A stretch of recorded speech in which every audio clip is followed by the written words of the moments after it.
Kia ora and welcome back. My name's ZoeStibi, your vocal coach for today. And in today's reaction and analyses, we're going to be taking a look at Sara Bareilles' Goodbye Yellow Brick Road. This is one of my favorite songs and I cannot wait to take a look at it. So let's see what she's up to with her vocal technique.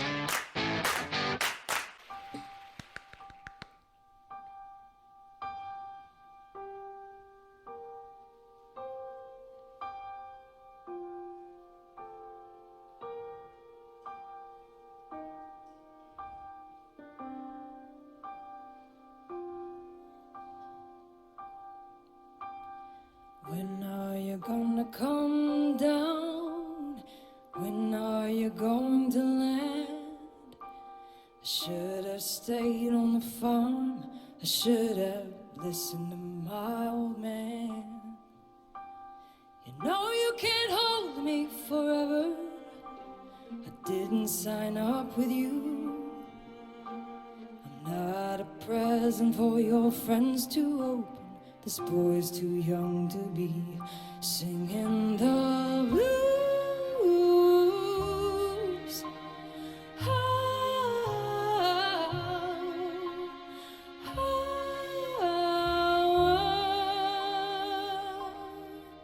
So goodbye.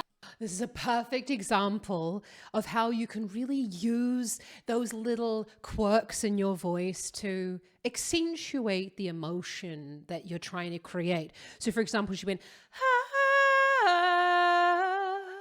and she had that little click in the middle. Now, I know that what you often hear in singing lessons is it's got to sound the same from the bottom to the top and it's not allowed to have any quirks or any clicks or anything like that. But I believe that it's about taking that direction with a bit of a pinch of salt and saying, okay, for pop and rock music, it's absolutely fine to have differences in the vocal registers and also to have these little clicks and things that happen in the voice, but maybe in classical and musical theater or in a different genre of music, that's not appropriate. So let's just go back so we can hear singing the blues. Beautiful.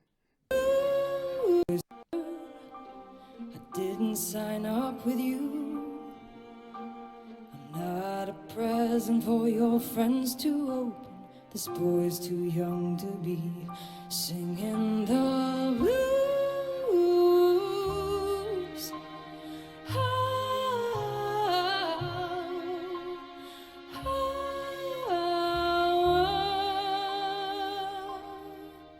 So goodbye, yellow brick road, where the dogs of society howl.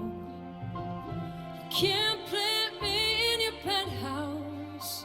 I'm going back to my plow, back to the howling old owl in the woods, hunting the horny black toad.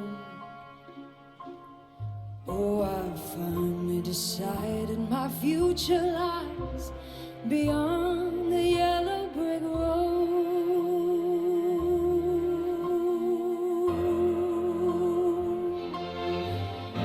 So what do you But if you're enjoying this video, please hit that subscribe button, give this video a big thumbs up. It means the world to me to have your support. This is why I only look at live music on this channel, because you can really see what's happening with the voice and notice that, funnily enough, the voice isn't this compressed instrument that sounds in the same volume through the entire song. And often what we perceive as being a loud sound is actually not a very loud sound. So do you notice that she's almost kissing the microphone? Right, she's got her lips right on the microphone, and that's telling me that she's keeping the volume really, really low. Great thick vocal fold contact, or that chest voice sound in the mid part of the range, actually quite low in the female register. So if you are someone who is singing any contemporary music style, I do really recommend that you practice with a microphone. Get yourself a small PA system so that you can really get used to this idea of how can you regulate the volume so that you don't, blow your audience's ears out. Let's just go back to that transition. Oh, I finally decided my future lies hunting the horny black toad. Oh, I finally decided my future lies beyond the yellow brick road.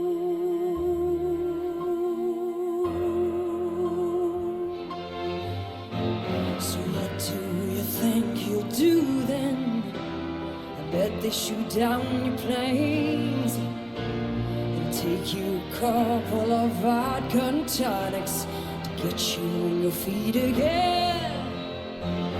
Maybe you'll get a replacement. There's plenty like me to be found among those who ain't got a penny, sniffing for tidbits like you on the ground.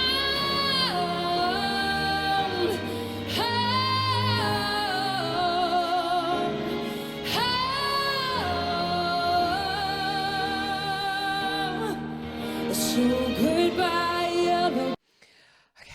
I know I interrupted that. I just wanted to say that especially when you hear her move away from the microphone, you see just her lift in the chin there just ever so slightly. Now that's a really great way if you are struggling with those sort of mid part of the range. And I'm talking that passaggio between the chest voice and the head voice. Think about in your own head as you're singing it, think about taking the weight out of the sound and reducing the volume a little bit as you're going up and over that passaggio, focusing a little bit on lifting the chin and crying up there, and you will really see a huge difference in that change from that chest to the head voice register. Check out though my free singing lesson available in the description if you are looking to improve your vocal technique, and especially in this style, because it'll honestly help you so much. Those who ain't got a penny, sniffing for tidbits like you on the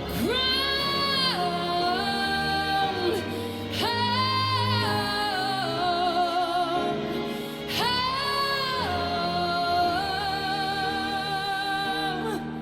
So goodbye, yellow brick road, where the dogs of society howl.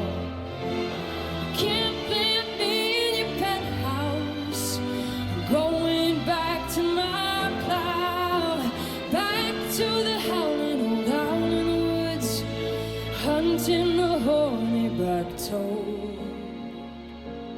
Oh, I finally decided my future lies beyond the yellow brick road.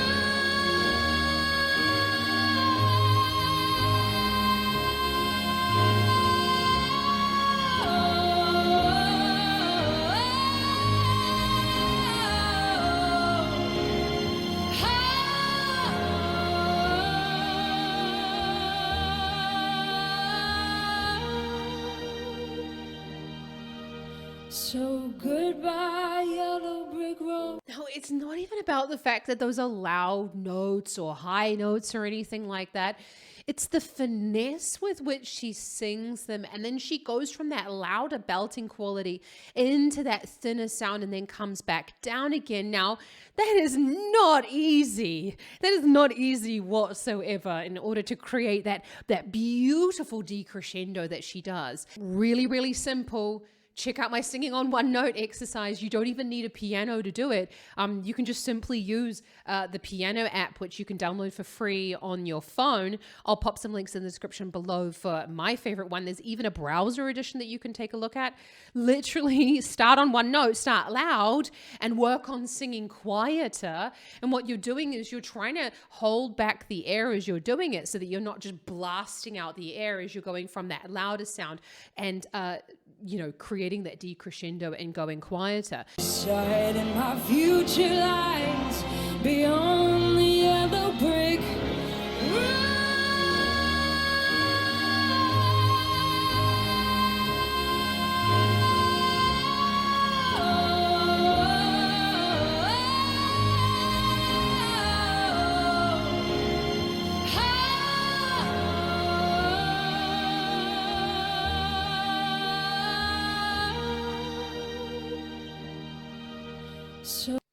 Oh no, I stopped it again, but we're going to watch it. I just want you to think about this. Could be mistaken for being a little bit yelly, couldn't it? I'm sort of listening and I'm like, what is that? The difference between yelling and belting is very small. But belting is obviously done with more finesse than just yelling. But you notice how she goes into that decrescendo and it's seamless. And that's telling me that she is using the appropriate amount of pressure and effort for the task at hand. And that's a lot about your singing practice, is learning how much effort do I need to put into this so that I can hit the note. But at the same time, when am I putting too much effort in? Because sometimes as things get easier for us, we think I need to work for the note. So I'm going to keep pushing. And that's actually the opposite of what needs to happen. Whereas as it gets easier for you, well, you can just fucking allow it to be easier. So let's just go into that. And I'll point it out where she really goes into that sound. Oh, I finally decided my future lies beyond the yellow brick road. She opens up onto that vowel. That vowel is lovely. There.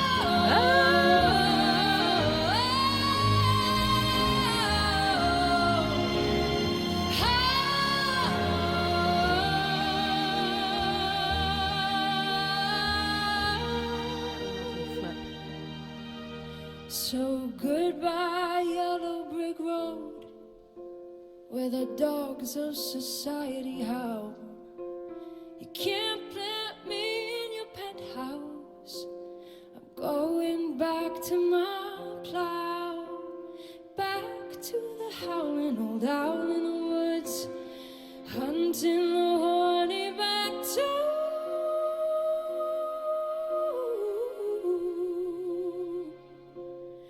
Oh, I finally decided my future lies. I finally decided my future lies. I finally decided my future lies beyond the yellow brick road.